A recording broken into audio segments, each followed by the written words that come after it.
नमस्कार। आज की वीडियो में मैं आपको पशुपतिनाथ भगवान की व्रत विधि के बारे में बताने जा रही हूँ।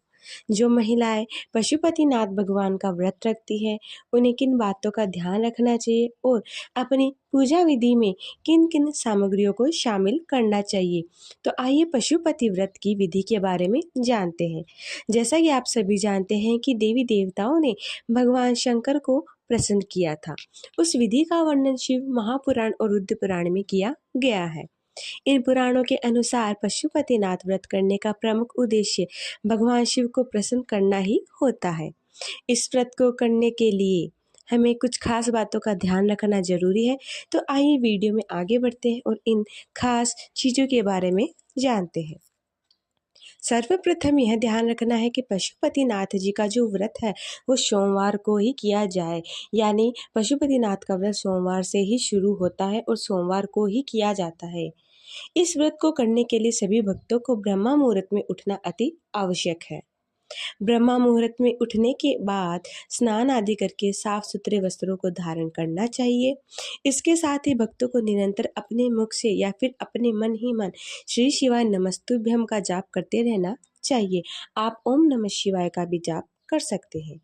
पशुपतिनाथ की पूजा करने के लिए थाली में कुमकुम, अबीर, गुलाल, अश्वगंधा, पीला चंदन, लाल चंदन और थाली में कुछ चावल के दाने रखें। और यहाँ पर यह भी ध्यान रखें कि जब आप चावल के दाने थाली में रख रहे हो तो वह चावल खंडित नहीं होने चाहिए।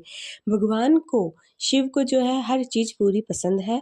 वो आधी खंडित चीज़ें अगर भगवान शिव को चढ़ाई जाती है तो इससे आपको पाप लग सकता है। आप अपनी थाली में मूंग भी डाल सकते हैं भगवान शिव को चढ़ाने के लिए। मूंग के साथ तिल भी चढ़ा सकते हैं, शहद भी चढ़ा सकते हैं, जैसी आपकी इच्छा हो। और कुछ लौंग, इलायची, इनको भी आप अपनी थाली में सामग्री के रूप में रख सकते हैं। और आप पूजा की थाली में धतूरा, आंकड़े का फूल और फलों को यानी केला भी रख सकते हैं आप भगवान शिव को चढ़ाने के लिए। और इसके लिए आपको दूब भी रख लीजिए आप अपनी थाली में। और कुछ पुष्प है, सफ़ेद पुष्प भगवान को अत्यंत प्रिय होते हैं, आप उन्हें भी अपनी थाली में रख सकते हैं। और इसके पश्चात आपको समी पत्र भी आप भगवान शिव को चढ़ा सकते हैं।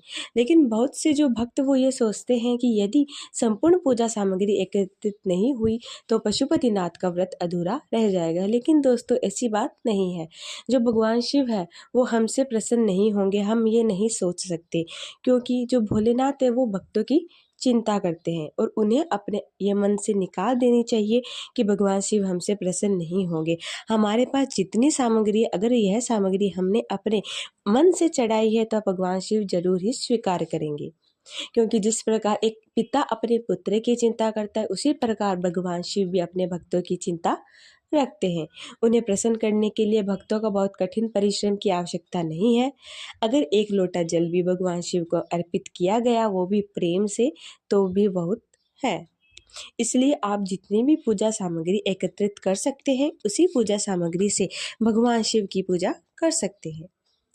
पशुपतिनाथ जी की जो पूजा है वो सुबह और शाम दोनों समय में की जाती है। इसलिए पूजा की जो सामग्री है वह इतनी होनी चाहिए कि वह शाम को भी चढ़ाई जा सके। पूजा की थाली में आप सामग्री के रूप में बेलपत्र आदि लेकर अपने मन में श्री शिवाय नमस्तुभ्यम का निरंतर जाप करते हुए मंदिर में प्रवेश करें। अपनी थाली में पंचामृत भी डालें और शिव जी को चढ़ाने के लिए, अभिषेक करने के लिए पंचामृत अति आवश्यक है। आप कच्चा दूध भी ले सकते हैं। मंदिर के अंदर जाने पर आप शिवलिंग के आसपास सफाई नहीं है तो सबसे पहले भक्तों को मंदिर के अंदर और शिवलिंग के आसपास की वो सफाई करनी चाहिए। मंदिर और शिवलिंग की सफाई के बाद पूजा सामग्रियों का इस्तेमाल करते हुए शिवलिंग पर पूजन शुरू करें और शिवलिंग पर जल और बेलपत्र अर्पित करें। शिवलिंग का अभिषेक करते समय यह स्मरण रखना चाहिए कि जो शिवलिंग का जो अभिषेक है वह सबसे ऊपरी भाग पर जल डालकर ही शुरू करें। यानी जब आप शिव जी को जल अर्पित कर रहे हो, भगवान जो पशुपतिनाथ जी हैं उनको अर्पित करने के लिए हमें एकदम मन से, जो भी हम चीज़ उन्हें अर्पित कर रहे हैं वह एकदम मन से अर्पित की जानी चाहिए। बेलपत्र पूजा सामग्री का जो है वो एक अभिन्न भाग है और कई बार बेलपत्र भक्तों को उपलब्ध भी नहीं हो पाता है।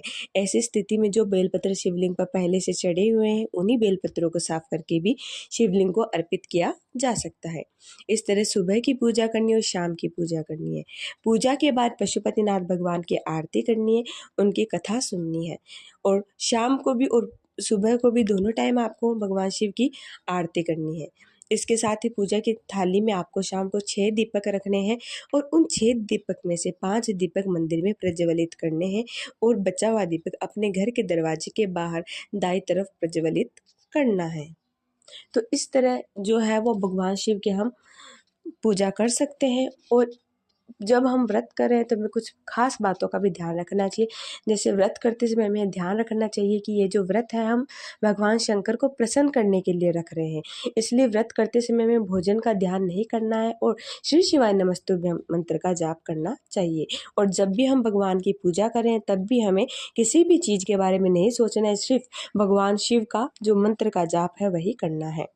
सुबह सुबह हम सभी को फलाहार लेना चाहिए और शाम को पशुपतिनाथ जी की पूजा के होने के बाद ही भोजन ग्रहण करना चाहिए। लेकिन जब आप शाम को भोजन ग्रहण कर रहे हो तो सबसे पहले आपको प्रसाद खाना है, जिसके आपने 3 भाग किए हैं मंदिर के अंदर। 1 भाग आपने शिव जी को अर्पित किया है और 2 भाग आप अपने 2 भाग आपने शिव जी को अर्पित किए और 1 भाग अपने साथ घर पर लेके आना है और सबसे पहले उस प्रसाद को ही ग्रहण करना है। परंतु भक्तों को यह भी ध्यान रखना चाहिए कि जिसने पशुपतिनाथ का जो व्रत रखा है, फिर वह इस प्रसाद को अन्य परिवार के सदस्यों को न दे। यह प्रसाद सिर्फ जिसने व्रत रखा है उसी को ही खाना है। तो दोस्तों, यहीं पर हमारी वीडियो समाप्त होती है। मैं आशा करती हूँ आपको मेरी वीडियो पसंद आई होगी और मेरी वीडियो कुछ उपयोगी लगी होगी। तो दोस्तों, ऐसे ही और वीडियो देखने के लिए मेरे चैनल को ज़रूर सब्सक्राइब कीजिए, वीडियो को लाइक कीजिए। धन्यवाद।